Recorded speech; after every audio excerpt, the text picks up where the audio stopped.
Alrighty then.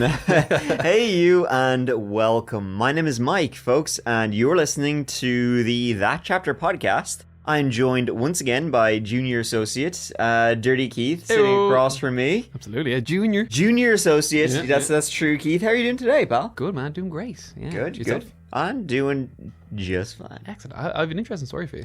Keith, we haven't even begun, and you're diving in. You're going in raw. Straight in, no kissing. All right, bite the pillow. Let's go. What's happening? So I thought, and this is quite apt for today as well, because what we're talking about today is kind of cryptids, UFOs. Yeah, I'm excited for today's story, folks. A whole town. We got Bigfoot attacks. This is a very spooky and interesting. Like last week when we talked about the haunting. Yep. The Smurl family haunting. Still haven't seen The Conjuring. Yeah. Still probably won't get to see it. If it's out on Netflix, I might think if you've listened to the episode, you don't need to go see it. Exactly. I already know the story. Whatever you would have paid for the ticket, just send it to us. I fully agree with that. So, it's spooky season. It is early September. We're getting into the leaves are falling. There's a chill in the air. I can hear ghosts going, woo. It's great. So today we do have another spooky story for you folks. But Keith, you have another story, spooky, question mark, weird story. So at the weekend, the weekend just gone, it was nighttime and I went out the back garden to feed the spider. There's a spider that's taken refuge. He's made a home for himself up around the light in our back garden. It's like a big spider? It is huge. Yeah, it's massive. It's a massive spider. Did you tell me about this before? No, this is the first time telling you. Okay. So it's just the way you said that. You went out to feed the spider. Am I supposed to know what that means? I taught you to assume what that meant. This isn't a weird thing, Mike. So you have a light in your back garden? Yeah, like kind of a porch light out the back. Okay. And sometimes the weekend, what I like to do, I go out and I kind of sit, kind of chill out in the back garden, me and my wife, and then I'll turn on the light because you need to see, and then because the light's on, it attracts all the moths. Okay. And the moths get caught in the thing, and this massive spider comes out and eats all the moths. And okay. And you hate moths. I hate moths. So they like you though. They've landed in your mouth. Yeah. Give it to two of one. I do, yeah. It's kind of like, I'm like Batman. Just yes, the Mothman. The Mothman. You have Mothman on your shoes. I do have Mothman on my shoes, yeah. I am the Mothman. Man, you're a complicated man. You're a man of contradictions. Yeah, don't get this mind. You might not escape. Ooh, he's got a dark and twisted mind, folks. But so me and the spider, we've a bit of a we have a thing going. We've an understanding. Yeah. I turn the light on, he gets rid of the moths. It's all good. Anyway, I was sitting outside the back garden with my wife. It was the middle of the night. I say it must be about 10:30, so it was nice and dark. We were chatting away, and I seen this really, really bright light up in the sky. First of all, I thought it was a star. And then I realized there was no other stars out. I was like, oh, it's obviously a plane or a helicopter or something. Like, it was super, super bright. I was literally just about to say to my wife, like, look at that, that's mad. It's the only star out.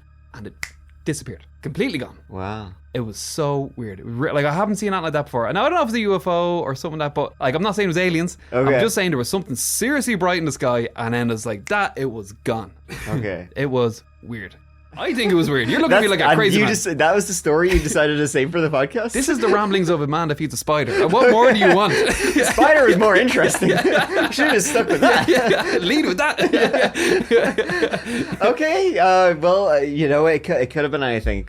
Let's say it was a UFO. It was the closest thing I've ever had to some sort of UFO experience. You seen a light? Light was there and the light wasn't there anymore. I'm taking it. Okay. Good story. I think it's fascinating. Okay. It's not quite up there with your actual ghost stories. No, they are better. Yeah. They're real. Well, I suppose it does tie into today's story, which could have UFOs in it, but maybe it doesn't. I don't know. Who really knows what's going on in the story? I'm leading with what everybody believes it to be: ravenous big feet eating people in Alaska. This story reminds me a lot of the Nahanni Valley story we did a few months back. Yeah. Very similar to that, folks. All right. Now that you've been geared up, Keith's amuse-bouche story of a light that was there, and then it suddenly wasn't there anymore. I can guarantee... Well, folks, what's this about? Look, it can only go up from here. Yeah. Exactly. Yeah. It only gets better. Well, it doesn't get better for the people of Portlock, Alaska, because today, folks, it is a ghost town. We got a special one for you in this whole episode, folks. We are heading north, way north, to the final frontier, Alaska. Tucked away on the southern edge of the Kenai Peninsula was once a small but thriving fishing town called Port Chatham. For a time, life there was busy. The cannery was running, families were raising kids, and boats were hauling fish in by the barrel load. But beneath that ordinary little town Something darker was simmering. Stories began to spread of men who went into those forests and mountains and never returned. Hunters, loggers, trappers, they'd set off on routine trips only to vanish without a trace. And when their bodies were found, they weren't just dead. They were torn apart. One man was discovered with his skull caved in. Others was said to be mangled beyond recognition. Alongside the bodies came the footprints. Massive tracks in the mud. Too large to be human. Too strange to be a bear. The locals had a name for it. The Nanthanuk. Some say that's what finally drove the townspeople out. It was as if the entire town vanished in a single night. Families gathered what they could carry, abandoned their homes, and never returned. Port Chatham became one of Alaska's greatest mysteries, a place some call its very own Village of the Damned. So, let's give it a go. Let's do it. Alright folks, before we dive into this mystery of the mysterious ghost town, let's set the scene. Port Chatham was named after British sea captain Nathaniel Portlock, which is interesting because it doesn't sound at all like Port Chatham. Port Chatham. Kinda. Yeah. Nathaniel Portlock, he sailed with the much more famous Captain James Cook of, discovering something? He invented the kangaroo. That's what he invented. Yeah, he did. He was the first European to officially document a big bouncing rat with a pocket in its stomach. Anyway, Nathaniel Portlock, he was one of his boys, and he eventually split from Captain Cook's expedition and helped form the King George's Sound Company, a fur trading venture meant to expand Britain's grip on Canada and Alaska. In 1787, he sailed into the little bay that would one day bear his name. By 1789, it was officially on the map as Portlock Bay. So I get to kind of clear up the names a little bit. So depending on which old dusty record you're looking at, the settlement is sometimes called Portlock, named after Nathaniel, and sometimes Port Chatham. They were neighbouring towns, and the documents of the time, they seem to use the names interchangeably. But just for the sake of sanity and today, we'll just call it Port Chatham. So fast forward to the early 1900s. An American fishing company had moved in, drawn by the calm waters and overflowing salmon and halibut runs. A cannery went up and business was a-booming. Along with the fishing, people started digging. Coal seams were mined. A chromite mine opened, producing ore that went straight into the war efforts during World War I. At one point, it was shipping out over 1,000 tons in just a year. After the war, the price of chrome collapsed and the mine shut down. But while it lasted, it was a thriving operation. Logging, it came next. Sawmills opened up, fox and mink farms were started, and before long, the town, it had a school, a post office, a general store, and even a pool hall. By small, Alaskan village standards, Port Chatham was buzzing. And yet, by 1950, it had suddenly emptied completely, abandoned of all life, left to the trees, the moss, and the slow reclaiming hand of nature. This thriving fishing town went from buzzing to nothing. What sinister presence was in that area? Who knows?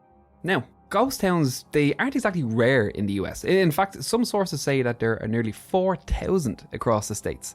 Usually they all follow the same pattern. The towns explode where resources are rich, and then they just fade away once the gold, silver, or timber runs out. But Port Chatham didn't fit that story. Its resources, they were all still there when the town had vanished. The fish, the timber, even the land itself. None of it had been tapped out, and yet still the people left. Not gradually, but seemingly overnight.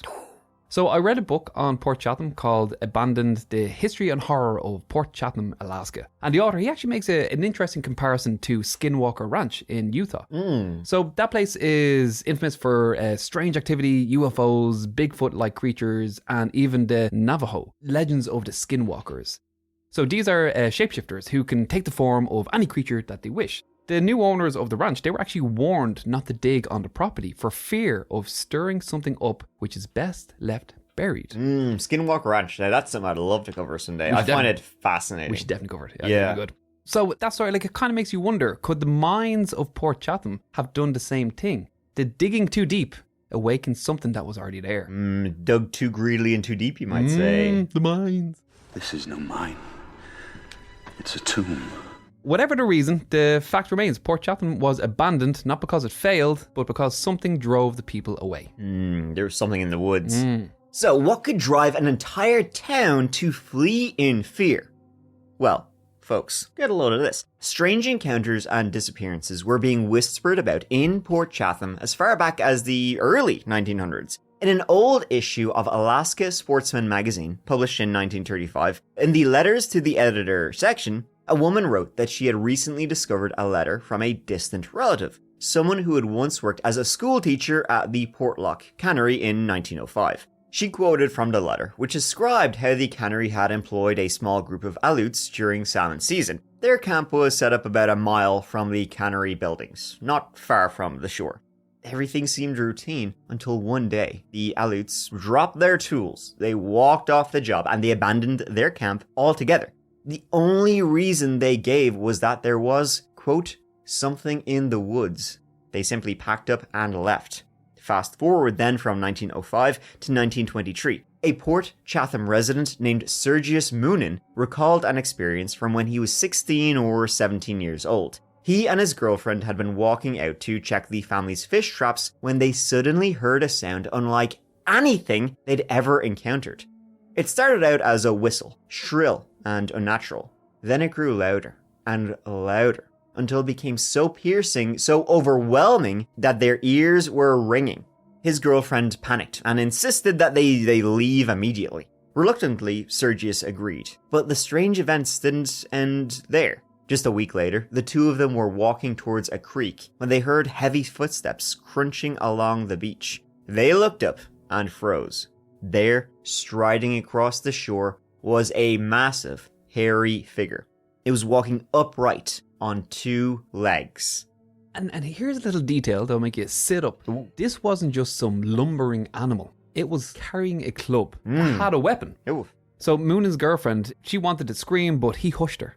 They turned and fled back to their parents, and when they got there, they were breathless and telling them about what they'd seen. And just like in every horror movie ever made, the parents just didn't believe them. Now, I hear you barking. That's just Bigfoot. And while you're not wrong, the description, it does sound familiar. There are some stark contrasts between the elusive Bigfoot of the lower 48 states and whatever creature or creatures were haunting Port Chatham. So Bigfoot sightings in continental US, they often describe a shy, elusive giants that they avoid humans at all costs. But here in Alaska, in our story today, whatever this thing was, it was just as elusive, yes. However, it also proved to be extremely violent, aggressive, and deadly. The Alaskan Bigfoot just don't give a shit. They don't give a fuck. They're ready to fucking throw down at any moment. That's what it seems to be, yeah. By 1931, the uneasy tension around Port Chatham escalated into something far darker. That year, a man named Andrew Kamluck, he was found dead in the woods. Kamluck had been working with two partners to start up a logging business, hoping to make money away from the drudgery of, working down in the cannery. And at first, things went smoothly. But within just a few months, the partnership started to unravel. His partners began drifting away, showing up less and less at the worksite. And at first, they offered excuses for why they weren't joining him out in the woods. They would say, a family member was sick, a neighbor needed help, other responsibilities had just piled up, couldn't come today. But eventually, the excuses stopped altogether. They didn't need to explain. Everyone knew that why they weren't coming back into this logging place in the woods. They were afraid. You see, the men had started noticing things. Tools had gone missing or turned up broken. They would catch sight of large, shadowy figures moving in the tree line, just far away enough that they couldn't make them out clearly. The stories they'd heard from the elders, stories of the hairy men that haunted the mountains, it didn't seem like folklore anymore. And so, more and more often, Andrew was left to work on his logging business alone. Then, one day, in 1931, he didn't come home. His wife and children, they waited anxiously, but night fell and there was no sign of him. A search party was organized, and when they finally found him, the scene was horrifying. Andrew lay dead near the logging site. It appeared that he'd been struck by a huge piece of logging equipment, something so heavy that no ordinary man could have lifted it. His body was found 10 feet away, and the equipment itself was smeared with blood. It didn't look like an accident. It didn't look like he had slipped or fallen. It looked like something had picked up the heavy tool and used it as a weapon on Andrew. Whispers spread quickly through the village. Andrew was killed by what the native people called the Nanthanuk, and his death wasn't the only tragedy. That same year, a prospector searching for gold in the area vanished without a trace. Now, to be fair, men went missing in Alaska all the time. Prospectors, hunters, trappers, the wilderness, it's brutal. And between the weather and predators, disappearing was a constant risk. But what was unsettling wasn't just the frequency of the disappearances near Port Chatham, it was sometimes how they turned up. So a number of articles were published giving first-hand accounts from locals, retelling stories of bodies which were occasionally found, not intact, but torn apart. Oof. Limbs ripped away from the torsos. Hunters crushed, mangled, mutilated in ways the locals swore no bear or wolf could have ever done. This wasn't the work of ordinary predators, and these weren't accidents. To the people of Port Chatham, there was only one explanation. The creature or creatures they had been warned about their whole lives. The Nanthanuk. It was real, and it was hunting them. Allegedly. Yeah. Allegedly, actually, if you ask me. This is, hey, there's so many stories of like mad shit happening in the woods. Like, I don't know, I'm not like believing in it, but I'm sort of believing it. I don't know. The woods are huge, especially down in like Alaska and Canada and stuff. They are massive. Yeah, there's lots of, I mean, there's enough real shit out there, you know, besides Bigfoot. There's bears, grizzly bears out there, fucking eat you like a sausage. Yeah. Shit like that, wolves, other types of bears, other types of wolves. Yeah. Fucking snakes, rocks, I don't know, shit like that. It's mad that like people actually live up there and like that's just in your back garden. Like I think the worst thing we have here is like fox. That's probably the biggest predator, is it? Yeah, and that's like it's not friendly. Yeah. There's no predators in Ireland. I seen a fox in my garden this morning. Did you? Yeah. Yeah, I seen a fox in downtown here. Yeah, they were always. Always. I've seen them actually more and more recently. Yeah, lately. They love the old garbage. Yeah, it's mad. But yeah, I mean, you know, you got like moose. They're big. Yeah, they're dangerous. They're scary. You get deers. Yeah. It's an animal with knives on its head. Well, we have deer here too, in fairness. Yeah, but I mean, they're pretty they're just Alaskan deer. Yeah. So I'm not gonna. They're on a different level. Yeah, exactly. They're deer that went to prison. Yeah, it's capital D deer. So, now, the story of the Nanthanuk, this wasn't just some spooky campfire story cooked up after the town, fell apart, right? This was something that goes back centuries, deep into the traditions of the native peoples who lived in southern Alaska, long before Portlock was ever founded. The Nanthanuk was something like a man, but bigger, stronger, and far more dangerous. It was said to live in the mountains, keeping to itself most of the time. But every so often, it would come down, snatch a hunter or wanderer, and vanish back into the woods with its prey. Descriptions vary, but witnesses said it stood anywhere between 7 to 10 feet tall, covered head to toe in dark hair, with broad shoulders and arms that dangled almost to its knees. The face, though, wasn't fully animal. It was disturbingly human, just wrong. Too large, too twisted.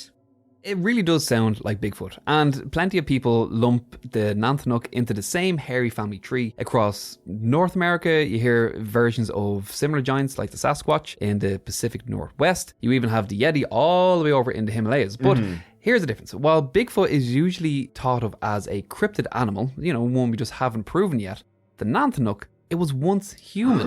It was once one of us. One of us. So Bigfoot in mainstream cryptozoology is framed as a biological mystery, maybe a surviving species of giant ape, like the Gigantopithecus, an extinct ape from Asia that could have crossed into North America on an ancient land bridge. In that telling, Bigfoot is just an undiscovered animal, not supernatural, just one we haven't found. The elusive Bigfoot. The Nanthanuk, though, is another story. Ooh. According to the lore, it wasn't just an ape. Many traditional stories say that it was once a man or descended from humans who broke taboos, turned their backs on their people, and were cursed to wander the wilderness, transforming into something monstrous. It's also worth noting that these incidents with the Nanthanuk in Port Chatham, it predates Bigfoot fever in the lower 48, which is closer to the 60s. So this story, like we kind of mentioned earlier, it really reminds me, as I said, the Nahanni Valley. In the Northwest Territories in Canada. I mean, which is not far away. I mean, it's like thousands and thousands of miles away. Yeah. But if you look at it on a globe, it's on the grand scheme of things, it's it's geographically in like the same sort of part of the world. Yeah, on the map, it's pretty damn close. It's like a finger. Yeah, exactly. Yeah. When I zoom out and Google Earth, it's like real close. It's right there. Yeah. Folks, go back and listen to the Nahanni Valley story, and you'll start being like, ding, ding. Very, very similar story if you haven't heard that one yet. Like even the creatures in it. So like in that story, we talk like the Nakani. So these were said to be cannibalistic giants completely covered in long hair, vaguely human in appearance, red eyes, long muscular arms. Sound familiar to what you were just describing? Well, they were said to be once part of a tribe, but they were cast out, turning wild due to murder and cannibalism. And the harsh life in the wilderness combined with social isolation, it just drove them further into madness, distorting their appearance into something grotesque and gaunt. Yeah, you're for sure. I mean, this story really has a lot of like the same things in it for sure.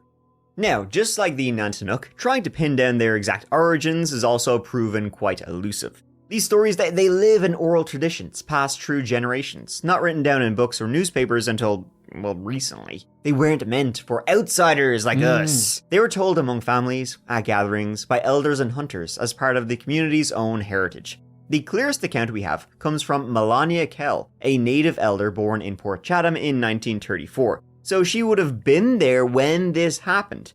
She gave an interview to Nanthanuk History, which is an official archive preserving the oral traditions and heritage of Alaska's native peoples. Melania told of a group of hunters near Dogfish Bay, which is just outside of Port Chatham. One man awoke on the boat and demanded to be dropped off on the beach. He told his companions not to wait for him. He was going into the woods to live with a Nanthanuk. Later, he was spotted near Port Graham. He passed along a warning, tell his wife to stay inside, or he might take her away. He wanted her to remain with the children. He also said he'd be around for a long time, but people shouldn't look for him, because he was changing into thick fur. Over time, he was seen again near local lakes, and later again back at Dogfish Bay, but by then, he was a different sort of fella. People said that when he spoke, they couldn't understand him anymore. He whistled instead of talking. Ooh, creepy. Weird. He went, ooh. He went, like. Maybe he was just some deadbeat, hairy pervert. Just like anytime the locals walked by, he was just like. Yeah. Catcall on him and shit like that. Yeah. I think what's chilling about that story, though, that you mentioned is the man said he was going into the woods to live with the Nanthanuk, which would imply that the Nanthanuk wasn't seen as one lone monster. It was a community of giants living in the wild. Back in Port Chatham, the town, it had plenty of logical explanations for the tragedies that it was occurring. Logging accidents, bears, and just sheer bad luck. But time and time again, the people, they just didn't buy it. They always kept on pointing to the Nanthanuk, who they strongly believed was behind all these disappearances and deaths. So they sensed that something deeper was happening there. Right. Something more was going on here. And so with one man killed, many more missing, and some bodies found suspected of being mutilated by the Nanthanuk, fear gripped Port Chatham. The shadowy creature seemed right on their doorstep. As time went on, cannery workers told stories of screams echoing through the forest at night, low growls, and footsteps just outside of their camps. And remember, this is a place where people were already used to the frickin' bears, wolves, and the general shite out there in Alaska. Like, if these people were shitting themselves that there was something in the woods, there's probably something in the fucking woods, and it's not a bear. These were hardened people. Yeah, they would have, like, guns and shit. Yeah. Another eerie account comes from the 1940s from a man named Tom Larson, who spotted the Nanthanuk on a beach eating fish out of a fish trap. See, one early morning, Tom had chores to do before heading into work. He stepped outside and retrieved a basket from under the steps. His first task was to check the fish trap in the stream behind his cabin and bring in the salmon that had hopefully been caught. When he reached the trap, though, he stopped. Standing over it was a bear. Or so he thought at first. But as he watched, he realized this ain't no bear. It held the fish trap with one hand and pulled the fish out with the other. It didn't have claws or a snout. Instead, it grasped the fish with fingers like a human and began eating the fish. Tom realized immediately that this was the hairy man the local natives had warned him about. He hadn't believed the tales, but now he saw it right in front of him with his own eyes. He decided to get his rifle, thinking he could prove the creature was real if he brought back its frickin' head. Yeah.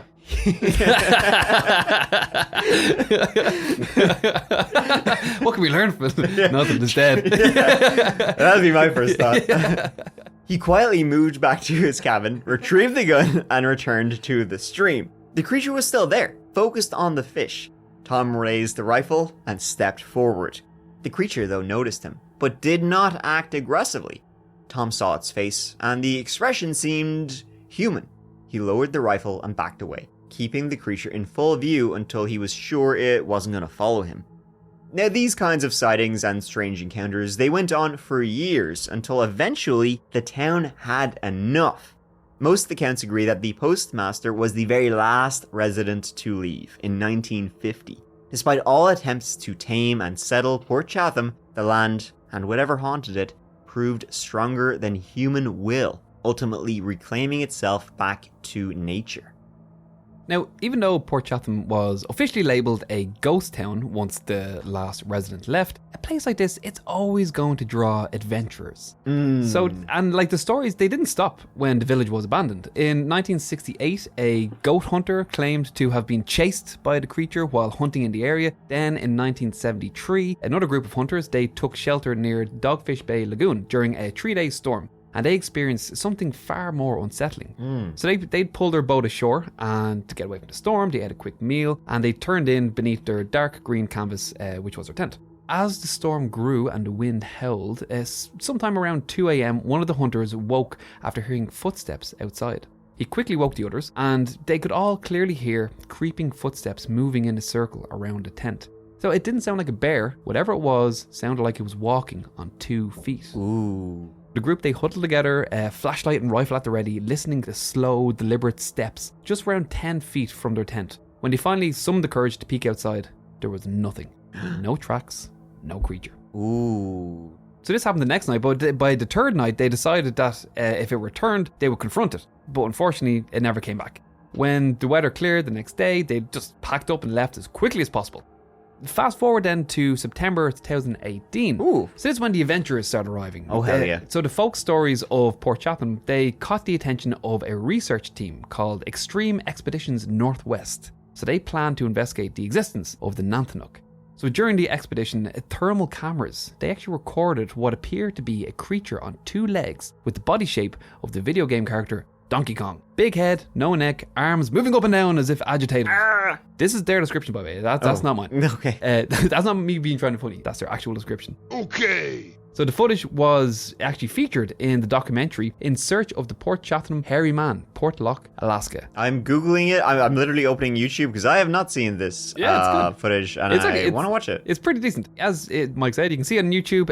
Larry Baxter, he was part of the documentary team, and he later went on to write the book, which I mentioned earlier, The Abandoned, The History and Horror of Port Chatham, Alaska, which I heavily used for research in today's episode.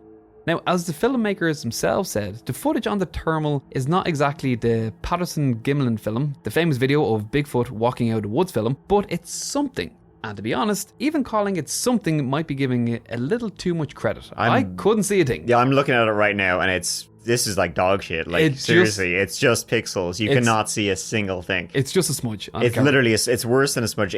Folks, it's in black and white, and then there's like smudges and then one lighter colored smudge. It just looks like a square. Like, you can't make out any limbs or... And shaky camera as well. Oh my god. So why do I waste their time with this bullshit?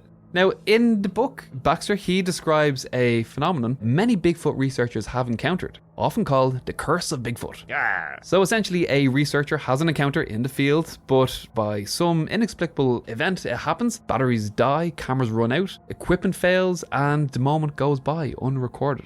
Classic. Yeah, long story short, they didn't get any usable footage. But, I don't want to shit all over the team. It's a pretty good documentary. Larry, if you're listening, I enjoyed the book. Well, I haven't watched the full documentary. I haven't read Larry. I haven't read your book if you're listening, and I know you are. But I will say the footage, I will shit on the footage you took because that's bad. Yeah. So what really happened in Port Chatham that caused an entire town to flee seemingly overnight?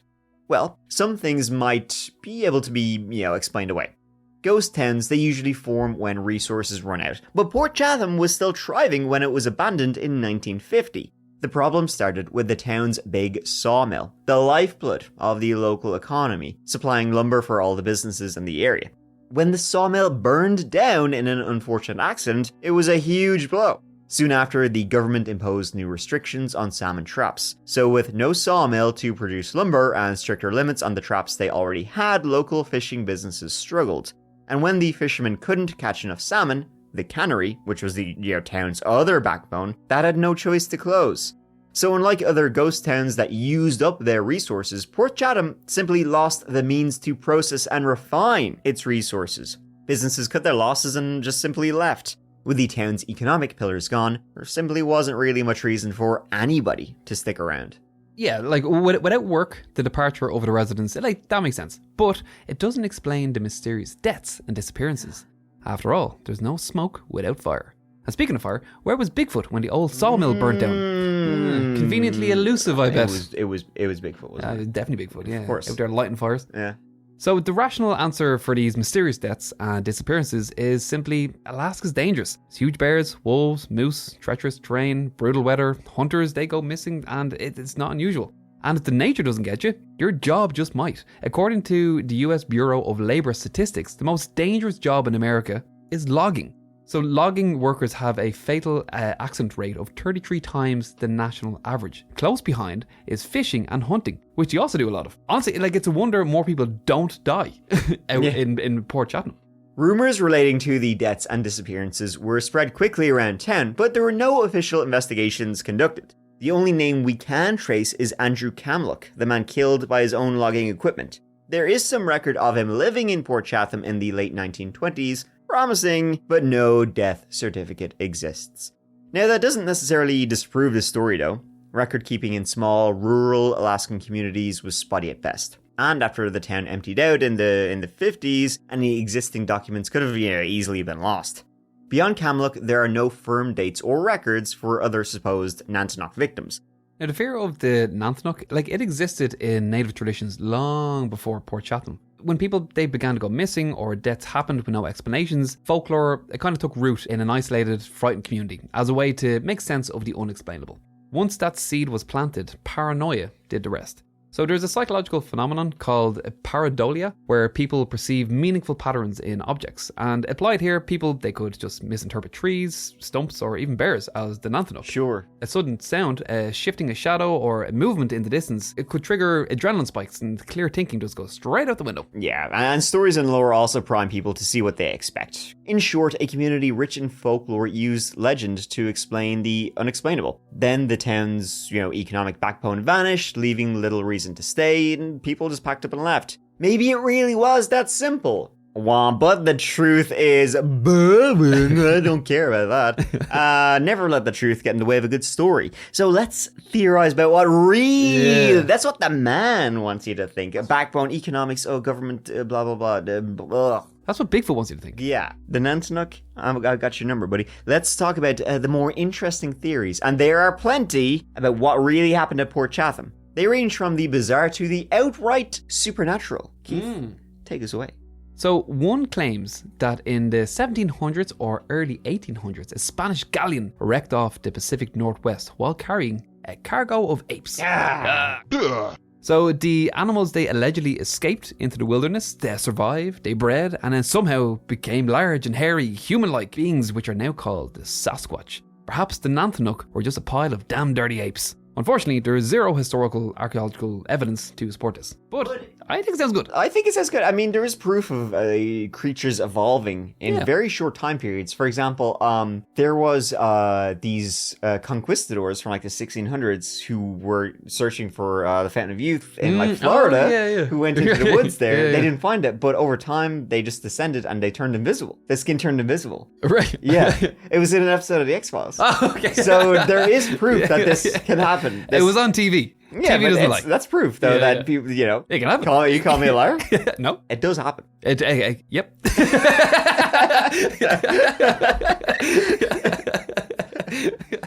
Now, some locals believe Port Chatham wasn't abandoned because of a creature, but because the land itself was cursed.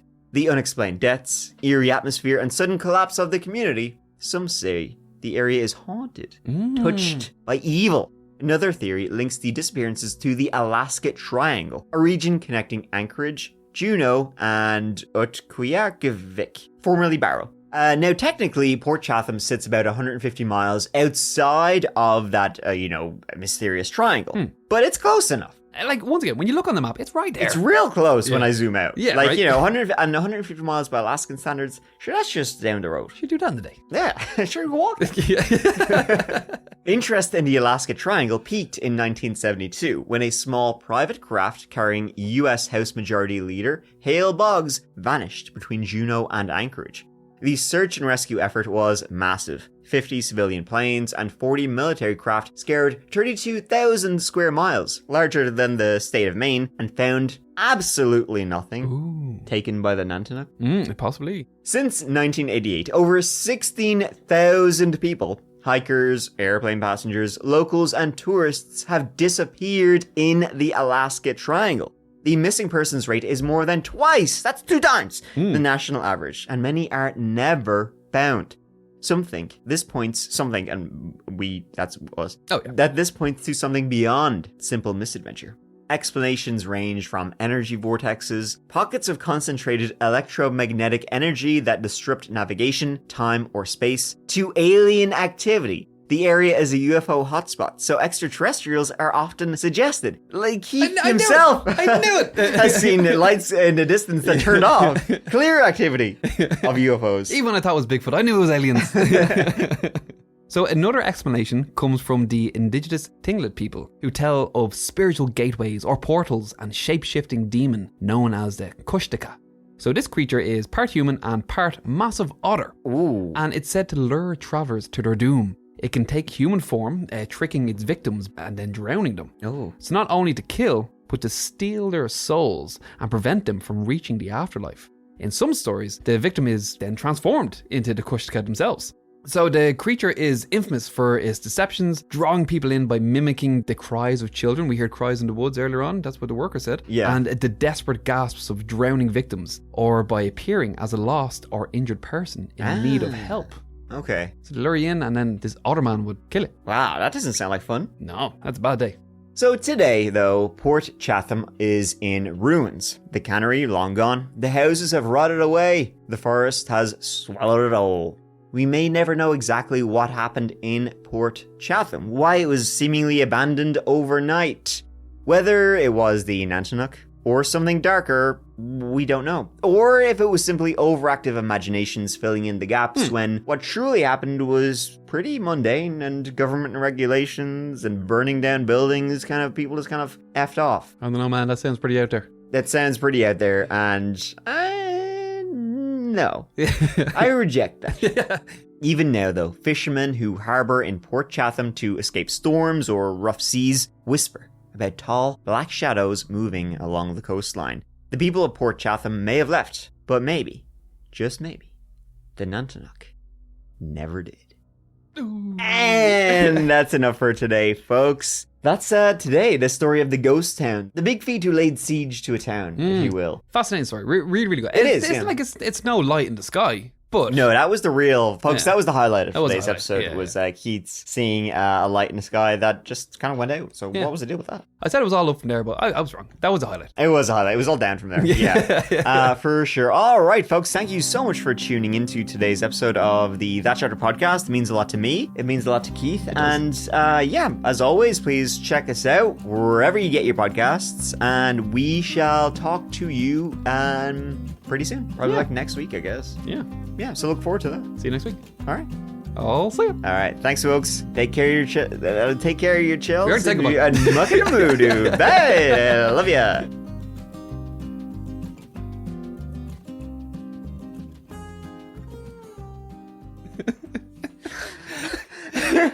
It's strange to be very. I'm gonna puke from laughing too much. What does that even mean? This is too good. Folks, never write and drink.